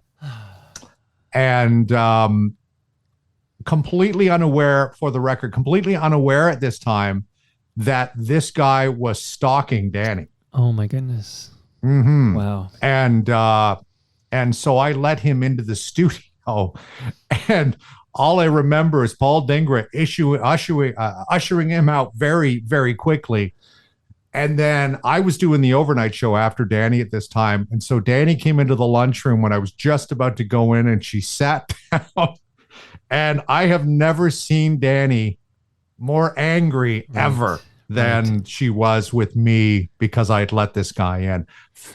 Again, stupid kid. Yeah. Blaming ignorant. You were just naive. Ignorance. I know. You're not street tested yet. No, I wasn't. I was a kid from Brampton who worked in Brampton. I didn't know about stalkers and stuff like that. And apparently, fortunately, everything worked out. The guy left, no problems. But yeah, Danny was less than impressed with me that night. I'll tell you. That's fine, because I'm sorry to hear that for Danny, but she did literally prompt for that story because she knows I'm going to read that question for you, and I didn't know where the story was going, but here now we find out. Okay, but was there a problem with you on air people at 102.1? And I know this would apply to other stations, but it's particularly in this like pre-internet age. Did a lot of you have stalkers? I never did. Okay, because I know Dan Duran had a stalker, right? So it's like, okay, so Danny Elwell had a stalker, Dan Duran had a stalker, and I just wondered, like, is this an epidemic because of radio and maybe lonely, troubled people can tune in a radio station and kind of be deceived with that relationship and think it's like a two-way street when, of course, it is a one-way street. That's the whole point. But pre-internet, I think this would be far more likely to cause problems with stalkers for radio professionals. Yeah, I mean, without getting into it too much, I can only tell you what happened to me once, and it wasn't a stalker, but we were at 228 Yonge Street, and I had played an Elastica song, Connection. Of course. And it was live in Toronto, and Chicken Shawarma, Jeff Domet was producing the show. And the studio at 228 Yonge Street, Mike, I don't know if did you ever go there? Did you ever see those studios? Okay, so is this the one at Yonge and Shooter? Yeah. Yes. 100%, yeah. Yeah, so had the outdoor windows, and we had emergency locks on them in case we ever needed to lock them up. A car pulls up. This guy gets out, he goes to the window, and I'm kind of face sideways, right? I'm not looking at the window. And so I see Shawarma looking out the window because he's facing it. And I look over to my right, and I see this guy, and he's standing there, and he just looks really angry, and he's doing the neck slice kind of thing with his hand. Of course. Yeah, he's doing that. And I'm like, as I'm talking on the radio, I'm like, blah, blah, blah, blah, blah, blah, blah, blah, blah. And I'm watching this guy, and we go to the song or whatever, a different song, and I go to Shawarma. What did I say? Yeah, you're so exposed there. Now that I think about it, you guys were so exposed. And there are, like we just talked about stalkers that Danny had and, Dan Duran had, etc. Yeah, you're very vulnerable. Yeah, the street and we front were. studio. Yeah. And so anyway, so to just quickly finish the story. So the guy went to his car, grabbed a hockey stick, a wooden hockey stick, and snapped it in half over his knee. And that's when I went, oh, this guy's kind of, this is serious. And he started trying to get in the door, and he had the broken end of the stick, and he was like trying to get into the studio to obviously do some harm to me and potentially Jeff as well. And fortunately enough, he didn't get in, and he left, and we called the authorities. And anyway, I don't want to really get into what happened after that. There were no charges laid. He was suffering through some kind of mental breakdown at the time. So, we just wanted to make sure he was okay. And apparently he got the help that he needed. So, but I mean, as far as the stalking thing goes, yes, I know stories of stalkers in the radio industry. I find that it happens the majority of the time to women. It's men stalking women. Mm-hmm. I don't think I'm comfortable with getting into specific incidents with certain announcers that I worked with because there are, there was the Danny thing, but there was with a couple of other announcers too. I never really found it happening too much to men. I mean, Dan Duran's a great hunk of a good-looking fella, so I could just see him getting into trouble wherever he goes. But, no. In all seriousness, though, I never had any issues other than the one I told you about. But it does definitely happen. Any job where you're in the public eye, Mike. I mean, one day, you may get somebody who may, quote unquote, stalk you. And stalking isn't just showing up. Stalking happens over the internet. It happens in various different ways. I'm not a professional on stalking and how to prevent it or anything like that, but I can just tell you what I know. And that is, you first of all, you want to get in front of it as fast as you can. You want to cut it off, and you want to make sure that that person never reaches out to you again, and you do anything you can. And then McLean Hunter also did a very good job at that. So kudos to them. So I nothing got too carried away. But again, in the Geddy Lee book, he talks about stalkers as well. I got to see this. I got to read this book. And shout out, speaking of stalkers, I just want to shout out Edmonton Matt. So hello to Matt Layden in Edmonton. Okay. Hey, Matt. Okay. Matt. And quickly, again, a quick aside, you mentioned Live in Toronto. And just the other day, I was at this book event because FOTM Pamela Wallen has a book on cats. And I'm at this Junction bookstore, like literally hanging with Pamela. Like she gave me a big hug and we were chatting it up. And then I see in the corner of my eye, FOTM Kim Hughes. So Kim Hughes, who's a self-professed cat lady. Correct. Had to come to this event because it was about cats. So it just Live in Toronto only has so many hosts, and Kim is one of the greats, and you're one of the greats. And shout out. Kim's the original. That's the way I look at it. I mean, I know Scott did it. I know May did it, but Kim is the host of Live in Toronto. That I guess what I would have to say. No disrespect to anybody else, was my favorite.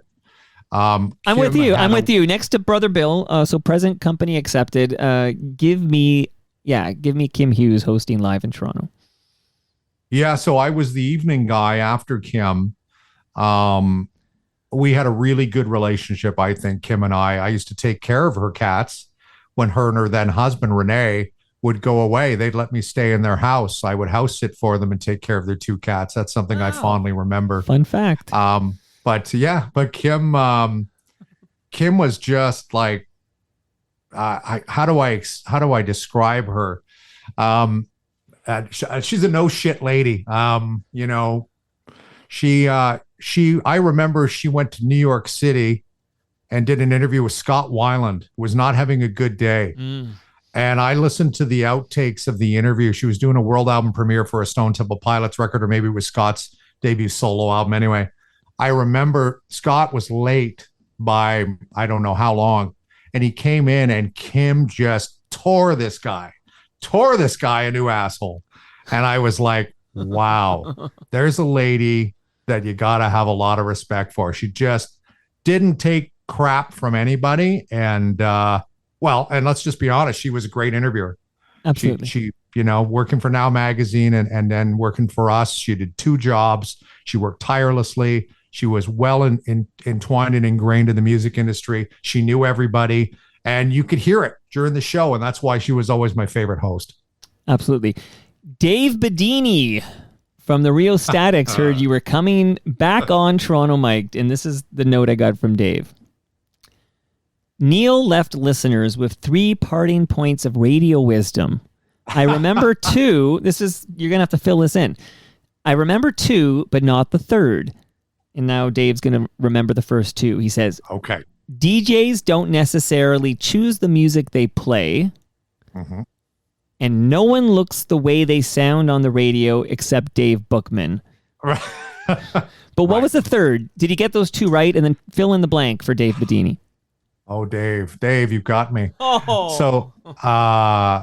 So this was my signing off from The Edge. I had said what he says. Yes, they don't get to pick their own tunes. Oh my God, they don't look like they sound like, except for Dave Bookman. And that was just that was my way of saying to Dave, thank you very much, Dave Bookman, for putting up with me and all my inconsistencies at that time. That was set out of love more than anything else. God, and what was the third one? Because I haven't heard that extra in 20 years. So, Dave, I'm going to have to think about that. Do you have it? Do you have that recording? I do not. Oh. I don't have it, and it was recorded by Rob Johnston. Well, Robbie J's a listener. We can see if he's got it. Yeah, we could, but a lot of that stuff wasn't saved. A lot of my interviews that I did weren't saved. I never saved them.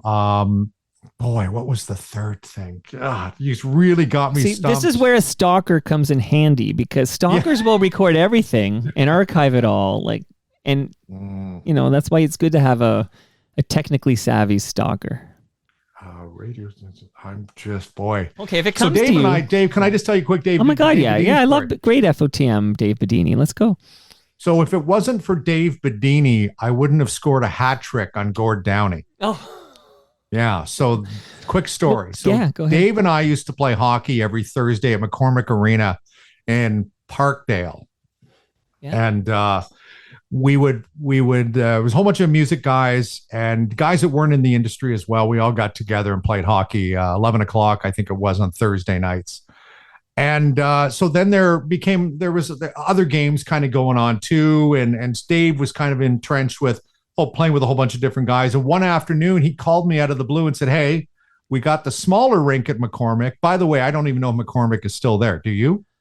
I believe it's still there. Okay. Yeah. So it had a main rink and then it had a small rink. And he called me one day and he said, "Hey, do you want to come out and play an afternoon game?" And I said, "Yeah, sure. I got some time. I'm not working today, blah, blah, blah." And so I went and I got there late and everybody was already on the ice. And so I just jumped on the ice, got my helmet on, and I wore the full visor like most people did. And we played this game. And I remember this goalie had this really cool Japanese World Cup hockey jersey on. And I'm thinking, where the fuck did this guy get that? And anyway, I played pretty well that day and I got 3 goals on this guy. And okay, I've gotten a hat trick before, albeit not that often. Yeah. But I didn't know who this guy was until we went into the dressing room and I was sitting beside him and we're talking. I'm pulling off my jersey and Dave's across me and we're talking. And I noticed that Dave's got a look in his face like, you have no idea who the fuck you're sitting beside right now, dude.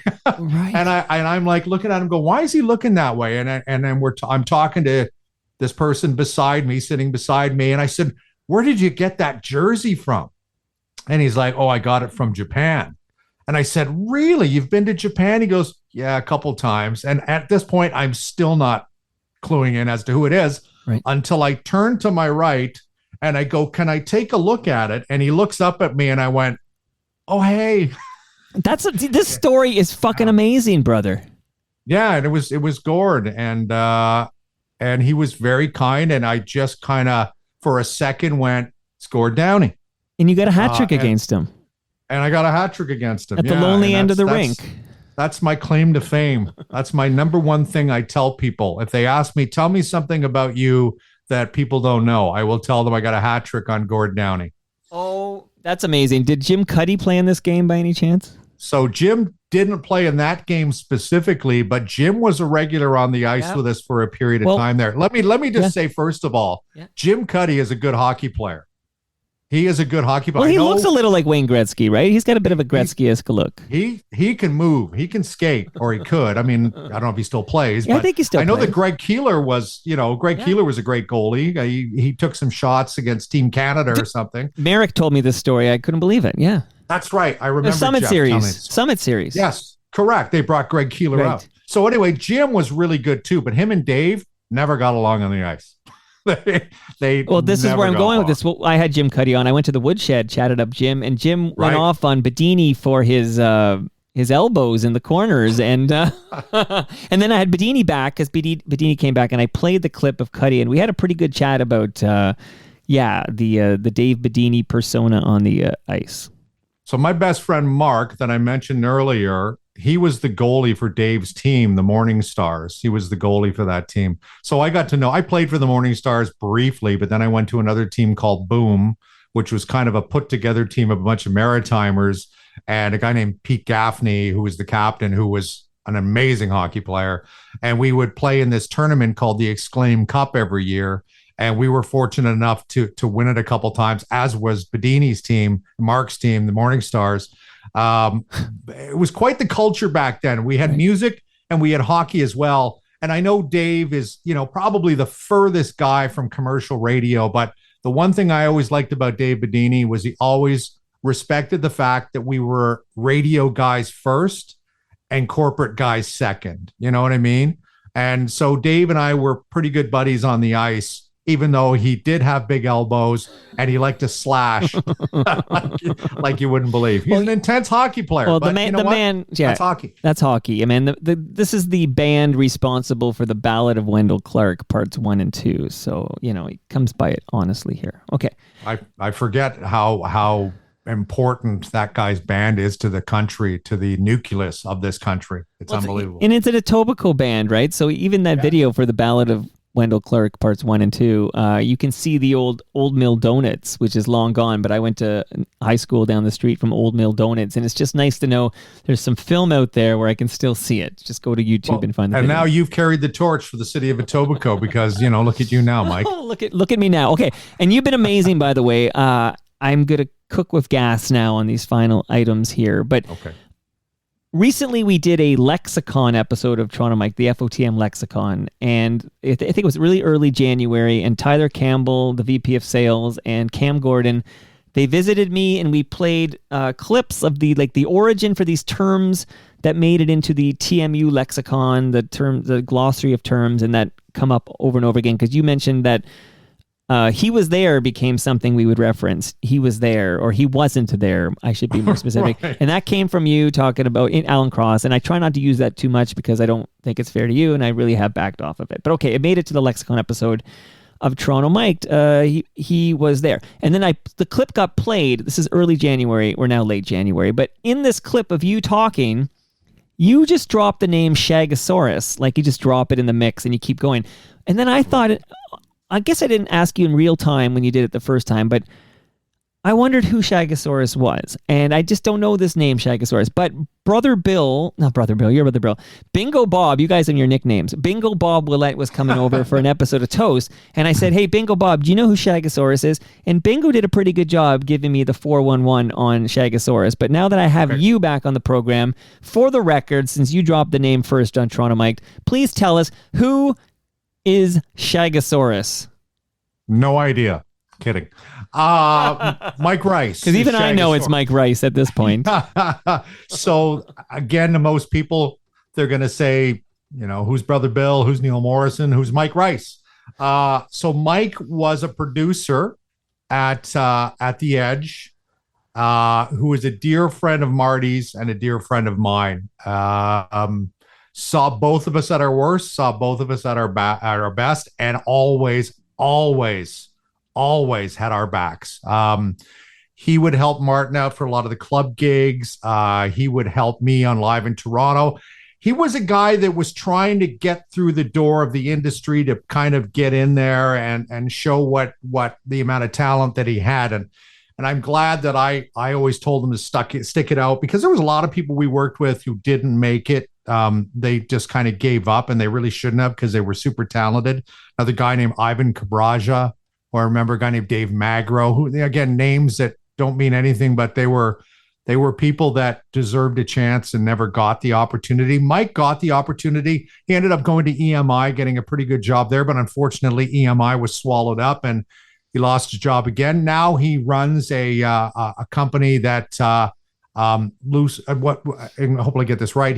It promotes independent music. He's the guy responsible for basically taking it to radio stations and saying, hey, try giving this a listen. And I'm really saying it vaguely, and I apologize, Mike, but Mike is a very dear friend of mine. He was the best man at my wedding. Wow. Shagasaurus was your best man. Amazing. That's right. Yeah. And that's his nickname, Shagasaurus, because he used to work clubs with me too. We worked the Hard Rock Cafe together and a couple other gigs too. But he had really a really huge, long mane of hair, like great hair, like Martin did, but blonde.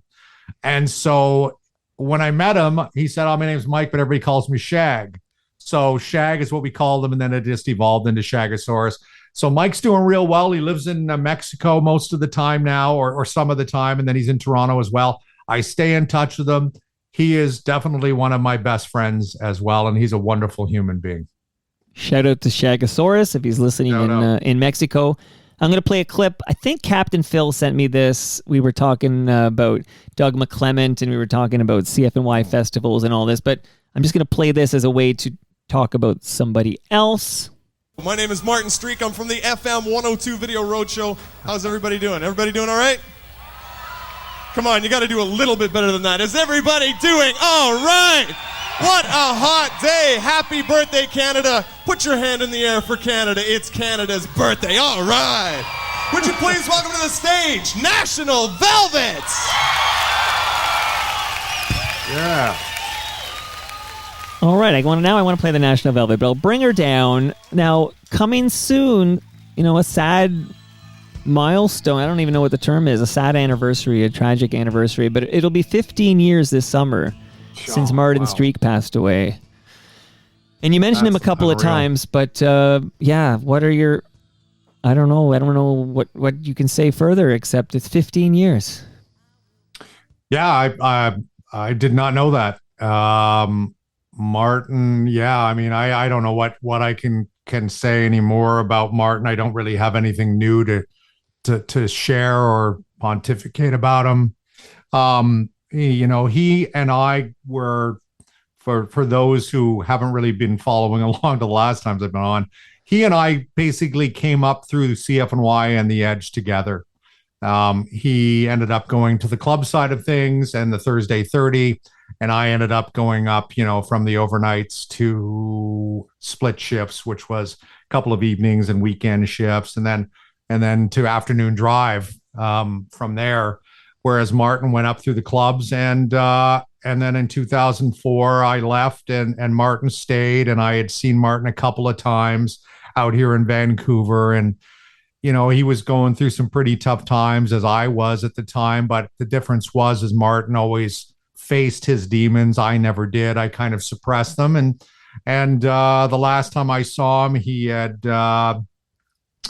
started going to counseling for his addiction issues, and I wasn't prepared to go. And the last time I talked to him was the day of my wedding, which was, my first wedding was in 2010 or something like that. I can't really remember. Anyway, yeah, it's got to be earlier than that. I think Martin leaves us in 2009. So okay, so 2008 or 7 maybe. And I regret to this day that I did not invite him to my wedding. That's my one major regret. But he is with us in British Columbia now. He is at the base of a waterfall in Squamish, BC, a place called the Chief. He is buried, or not buried, but he's scattered at the foot of this waterfall. It couldn't have been a better place for him. And I get up there when I can, but I now that you say it's been 15 years, I realize it's been a few years since I've been up there. So I'm about due again, and I usually bring a little shot of Jaeger, and I'll do it with him and to his memory, and I'll do that again this year. Just a sad story all around about a guy that had so much to offer and never gave himself the chance to prove what he was really worth. He was definitely more than a guy that just went on the radio and said, hold on, Nirvanskwe, Beastie Brothers, all the names he made up, Christmas Package, and what was Bingo Bob's name? Do you remember what they called him? It was almost like R2D2. It was called something RQ. like that. It was really long. Anyway, Martin was a real showman and a real host, and wanted to be the life of the party. And unfortunately, when you're the life of the party, you get away from the party and you don't know what to do with yourself. And he had a lot of downtime from working the clubs, and we know what happened. But, I fondly remember that guy, and it's the first time I've heard his voice in years. And, I'm torn a little bit, because it's still in the back of my mind. It's like, what a great guy and great memories. But at the other side of me, the other hand, I think to myself, why the fuck did you need to do what you did? As Jeff Domet said on one of your episodes many, many moons ago, there was a place for Martin. And we just couldn't find it for him at the time. And he chose to do what he did. He ended his life where that, has probably been an option for any number of people at one point in their life. Whether they do it or not, it's a different story. But for Martin, he chose that way out. And I just think now 15 years of his life that he could have and didn't get the chance to experience. And that's sad. Yeah, what I've learned is that, it's impossible to take your personal like mindset as it is and your logic flow and your perception of everything, and then like apply it to somebody in distress, because quite simply they're not going to see the possibilities, the future, etc., the same way that you are able to visualize it. So it's almost like that exercise of like why did he choose to exit stage left when there was a place for, of course there was a place for Martin Streak in the world post 102.1, but yeah, great loss. And I'm sure the CFNY documentary will pay proper tribute to Martin Streak. And I know you were interviewed for it, and I'm wondering, do you have any, and I know Alan and Ivor keep giving me updates, but as far as this thing's on track to be available to see. I don't know if it'll be at TIFF or whatever it'll be at, like in the fall, right? Fall 2024. Yeah, I don't know too much about it, to tell you the truth. I've talked to Ivor a few times. I talked to Alan briefly about it. They are on track as far as I know. They have managed to edit it down from, I think, about 9 or 10 hours of raw footage to about an hour and a half. But there were some issues that Ivor has mentioned that he didn't care for, and so they've kind of redone it a little bit. That's all I know. Yeah. I'll just say this. I was just absolutely beyond honored to have been asked to be part of the interview process. Whether I make the final cut means nothing to me. Just the fact that they asked me, a guy that started at the Spirit of Radio in 1988, really wasn't part of the original Spirit, the David Marsden era. Right. That even to me, I mean, that's the era I grew up on. That's the CFNY that introduced me to so many great bands, personalities. Live Roll Jive was my hero when I was growing up. He's one of the reasons I got into the music business, into radio, is because of Live Roll Jive, who was the evening guy with Beverly Hills. Just that show was such personality-driven radio, and that's what gets me. Again, it kind of ties back to what I'm doing now. One of the reasons why they said, come work at Mix 107.9 here in Fort Saskatchewan, one of the reasons Craig wanted me was because he wanted my personality. And I would not have been able to do that had I not grown up listening to the likes of James Scott, Pete and Geets, Humble and Fred, Live Roll Jive, Scott Turner, May Potts, Danny Elwell, Liz Janik, and the list goes on and on and on. Martin Streak, all of these people that I either worked with or listened to. And man, I'll tell you, it's just when they were interviewing me for it, there was kind of a point I'm sure they won't use, but I just kind of had this surreal, I felt really like this was surreal to me, because the radio station that I lived and died for as a kid, I actually had an opportunity to work for it, and actually experience the Spirit of Radio, albeit briefly, before the troubled times happened. and I was just, again, I'm just flattered that they asked to interview me. If I get 2 seconds on it, just to see my face once, I'll be over the moon. But yeah, I can't wait to see it. I'm really excited to see the CFNY documentary. And I don't know, will there be an Edge documentary? I really doubt it, but you never say never. See what happens. Yeah, my big question for Alan and Ivor was what is your cutoff year for this documentary? Because you can argue the true Spirit of Radio leaves when David Marsden leaves, and that's whatever that is, 87 or whatever that is. Quick aside, David Marsden confirmed to return in person in early March. So, great! David Marsden's going to be sitting right here for a rematch, so to speak. But there's not many people you can use the word legend in all capital letters, but David Marsden is definitely that one person in this country. I would say him and Moses Neimer, probably the pioneers of radio and television in this country, taking it from one place to another place, but not doing it for any other reason than this is the kind of radio and the kind of television we should have people watching. Visionaries, right, brother? These are visionaries. Oh, capital V. Absolutely. Capital V. Absolutely. DJ Dream Doctor heard you were coming on, and he wanted me to ask you, do you prefer the 80s CFNY or the 90s CFNY? That's a great question.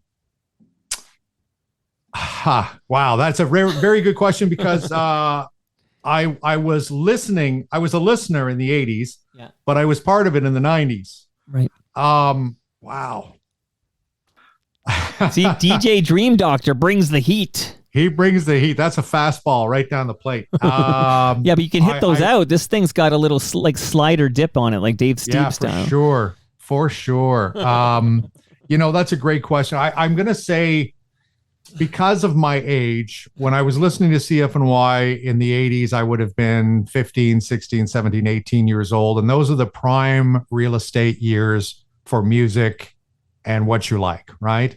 So I'm going to say the 80s because it shaped me as the human being I ended up becoming. Right. Those radio announcers had a big deal, great to do with that.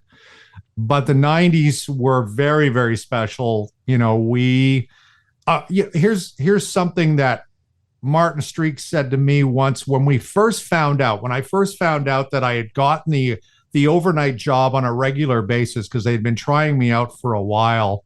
I was finally told just before the Christmas party one year that you're going to be our overnight announcer. Martin Streak is going to be the club guy. And Martin came over to me, put his arm around me once, and he yelled in my face because there was some music going on. He said, "This is our time. Right. This is our time." Right. And he was right. It was our time from 1991 till 2004 when I left.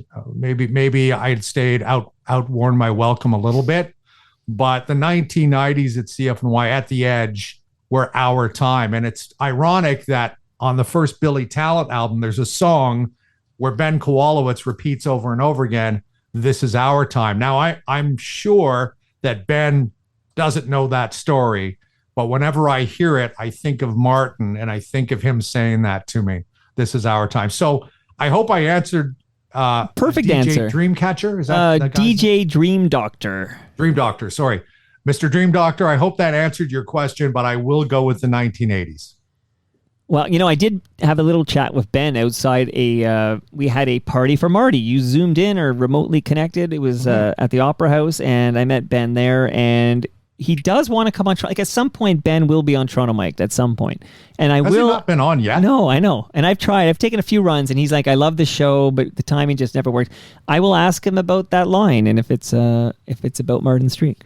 Again, I doubt it is, because he was not. I don't think he even worked at the station at that time. You never know. Ben was only there briefly. He produced Live in Toronto. I think Bookman had something to do with bringing Ben in. I'm not 100% sure, but he was our producer very briefly. And then at the end of Live in Toronto, he would just jump in a car, Ian DeSaw's car, or John, his bass player, or Aaron's car, and they would go off to band practice. Right. And we'd be like, "Oh yeah, just jamming with some band called Billy Talent." You're reminding me now, like when I think Hawksley Workman had a big single out. I think it was "Anger as Beauty." Okay, so Hawksley Workman, also a great FOTM friend of the show, but he says he remembers listening to CFNY, and he heard "Try Honesty" by Billy Talent, and he says he remembers thinking, "I'm fucked," because. This "Try Honesty" is coming out. It's like, and then he's got his little, "Anger as Beauty," which is a nice little song and all, but he's like, "I'm fucked." And I just think that's a funny story that the hearing "Try Honesty," he realized he was in big trouble commercially. Yeah, big fan of Hawksley as well. I remember somebody asking if we were roommates at one point. I was like, I do remember that. Oh my goodness. No, we were never roommates, but that's right. funny. I asked him But about Hawksley it, I think. Yeah, Hawksley was always a great guy, and obviously not the same kind of music. And it's funny because I remember we got a CD single of "Try Honesty," and I put it on, and I went, "Wow, I keep this." Like, this is Ben Kowalowitz, Ian DeSaw, John Gallant. Is that his last name? Sorry, John, I'm having a mind blank. And Aaron Solowiniak. And I'm like, these are the guys that just used to go up in some shitty car and jam. And now I'm listening to this and I'm going, these guys are pros. They're blowing you away. And it's like, holy shit. Yeah. And they did so many times. We saw them out here in Vancouver at Rogers. Sorry, not at Rogers Arena, at the original stadium. GM Place? What was that called? No, the original stadium, Pacific Coliseum. Okay. So that's kind of out in East Van. It's out in the suburbs, but there were 16,000 kids there. Yeah. And I think Phil was with me, Phil Evans, who I actually was Phil that hired Ben Kowalowitz. And And Phil and I just looked at each other and went, well, look what's happened here. Unbelievable. So happy for those guys. You know, when you see a friend do very well, right? You know, George is another guy. Of course. You see them do well, and you can look at it one of two ways. You can go the Canadian way, and that is, oh, well, I don't like them anymore because they're successful. Right. But never felt that way. Always, that was the thing about people at the Edge. We were always very supportive of any decision somebody made. When I decided to go to Vancouver, you know, many people, you know, I know Martin was a little disappointed, but he understood. And I had nothing but, you know, support from my colleagues at the time. And that's how we felt about them, about Ben. We were like, wow, man, way to go, you know, and George as well. When George told me, you know, he was going to Much Music, he was classy enough to call me the day before it was announced to say, hey, this is what's happening tomorrow. I wanted to call you and let you know. He's just, people are just world-class individuals. And I'm thrilled that I got to not only work with them, but know them as friends. Now, Martin Streak, you know, this is our time. That's because he was basically getting it's funny because we talk about Marsden. So like Marsden passes the baton to Chris Shepherd, who passes the baton to Martin Streak. I don't know if there's a literal baton at play at all, but any idea where Chris Shepherd's at? Yeah, he's my neighbor. No, I'm kidding. I'm like everybody else. I mean, I hear Costa Rica. I have a friend in Costa Rica who knows who Chris Shepherd is. He has not seen him yet, but it's a big country. So, yeah. You know, I think Chris will eventually make an appearance when Chris Shepherd feels like he wants to make an appearance. Sure. He is he's a guy that has never played by the rules. The more you look for him, the more he's going to hide. Right. But then again, like I say, Toronto Mike will probably be walking or riding down Lakeshore Boulevard one day, and some guy will come walking towards you wearing a big black hat, all black clothing. And I'll be Shep. Where and you you'll been? Be like, it's Shep. I've been here all the time. Yeah, exactly. Like, who knows? I've been hiding in plain sight, brother. Yeah, exactly. Who knows? But I hope he's doing well. Right. Me too. You know, and I kind of think it's fucking awesome that he just up and decided to go off the grid and disappear, and he did it. Like it's been almost 10 years since we've had a public sighting of Chris Shepherd. Did I told you the skinny puppy Chris Shepherd story, right? We've heard this one. We'll do it again. You want me to do this one quickly? Yeah. Okay, so Shep invites me out one night, and we're at Lee's Palace seeing some band, and some weird or average looking guy in a, you know, the typical suburban hockey jacket you wore in the 70s and 80s is standing there with regular hockey hair, and we're talking about bands. Just, you know, it was a whole conglomerate of people hanging around with Chris that night, whole posse, if you will. Yeah. And I'm talking at the bar with this guy, and we get on the topic. He asked me what I think of Skinny Puppy, and I went on a diatribe about next to Boot Sauce, how Skinny Puppy were the worst fucking band I've ever heard in my life, blah, blah, blah, blah, blah.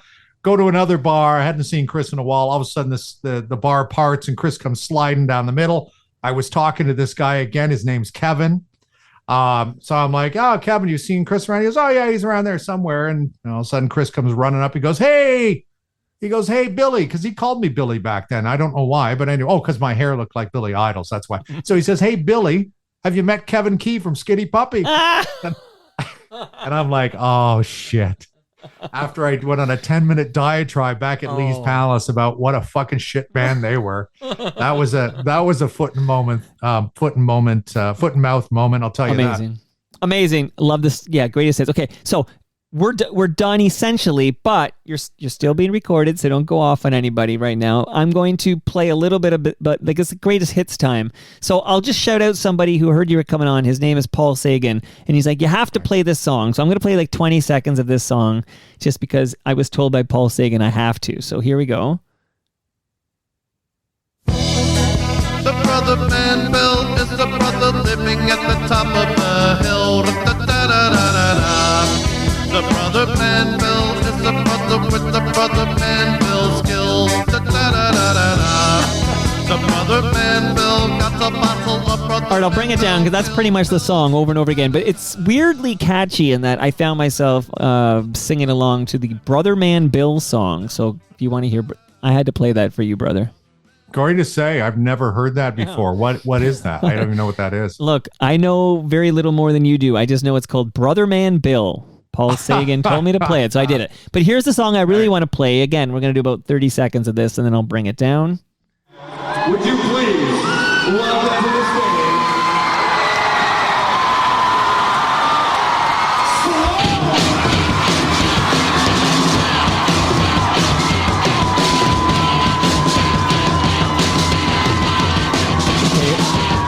I love that it kicks in. Yeah, who am I kidding? There's not a human being listening to this episode of Toronto Mike who doesn't know exactly what we're playing right now. But Brother Bill, that voice, I always thought that here I'm going to just get my tongue's in my cheek, but that welcome to the stage, Sloan, sounds a lot like you. You might want to inquire, like lawsuit. I don't know, but it sounds like someone's doing a Brother Bill impersonation. They do a pretty good one too, don't they? Yeah, that's Edge Fest, 1995, I guess, maybe, or four. No, I can't even remember. 1994, I think. That was Sloan's last gig. Yeah, and then that was we never heard from them Sloan's again. last gig. Right? Yes, you're 100% right. That was supposed to be their final gig. I've had a couple of the members on tell me about it. And you, I guess, because it's sponsored by CFNY, some on-air person's going to introduce Sloan, and you got the call. Well, it was supposed to be Dave Bookman, and those who know that. But Dave was nowhere to be found. I think he had a hockey game to watch or something. The Senators were playing or something like that. Or Young and the Restless, maybe. Or it could have been a late Young and the Restless. Absolutely. So they couldn't find him. So Elliot Lefko, I believe, who was the promoter running, working for Universal Music Canada, or Universal, sorry, I'm having a mind blank, MC Concerts Canada, something like that. Anyway, so Elliot Lefko, who's now in Los Angeles running Golden Voice, which is a huge deal. Saw him at the premiere of the Subversives Lowest of the Low documentary. He's in that, and we had a good chat because the man loves his Toronto Mike. Oh, he's fantastic and wonderful human being. Anyway, so Elliot came over to me and he says, we can't find Dave. Sloan's going on in like 2 minutes. Can you introduce? And I got I'm at least 12 beers in at that point. I'm not gonna lie to you. I'm pretty drunk. And I'm like, yeah, sure, I'll do it. No problem. And I had no time to think about an intro for them. And so I just did that. But was it Chris Murphy that came on and tells the great story on Toronto Mike, where the tuning up is the length of the song or something, and that's why it's that length. He told a great story of that, and I found that fascinating because I had no idea, because I just remember introducing them, and I knew when we did that intro that the crowd reaction was different than usual. It was, the decibel level was way, way higher. It was sort of like listening to Cheap Trick live at Budokan, with the loudness, screaming. That's at the amphitheater there, and I remember thinking they're not ready. They weren't even on the stage, and I was thinking, oh. And then of course Chris told that story about the amount of time it took them to get prepared to play is the length of the song, "The Good in Everyone," which is like 2 minutes. Yeah, no, that's ringing a bell. And Chris Murphy tells a great story because he's also funny as heck. Great, he's a great guest. "The Good in Everyone" is 2 minutes and 17 seconds. So I think to me, in my circle, my little circle, everyone knows that's Brother Bill's voice at the beginning of "The Good in Everyone," one of the great Sloan tracks. But there is going to be someone, maybe 2 people, maybe 300 people who just learn this fun fact. So I'm actually going to play the beginning again. Okay, this time I'll play it a little longer before I fade down. Right now we know this is Brother Bill introducing Sloan. Would you please welcome to the stage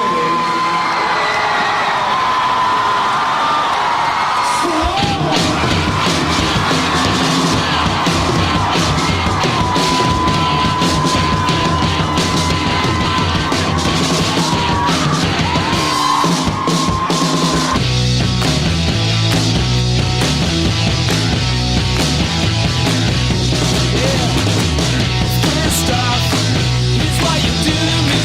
You get rough.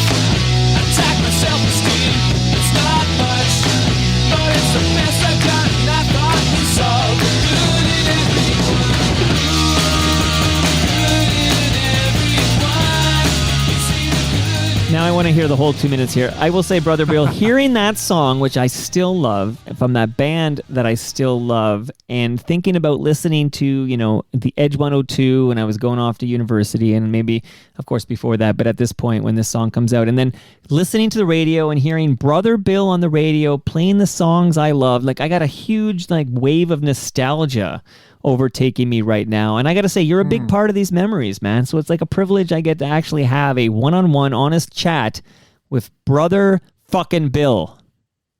Well, it ain't no big thing, Mike. Trust me. But you know what? Too humble. Thank you, man. Once in a while, I will get, even in Vancouver, I will get people finding out that I was Brother Bill in Toronto, and they will come up to me and they'll say, "Oh man, I grew up listening to you." And frankly, I find it hard to respond because I'm not really somebody who takes any sort of adulation at any level very well, because I was just a guy that talked on the radio. I never thought of myself as a quote unquote personality or recognized figure or anything like that, because to me that was always, you know, people on TV and the big morning guys like Humble and Fred and Brother Jake and all those people. So I just was just a guy that just talked on the radio that people used to listen to once in a while, and I'll be forever grateful for that.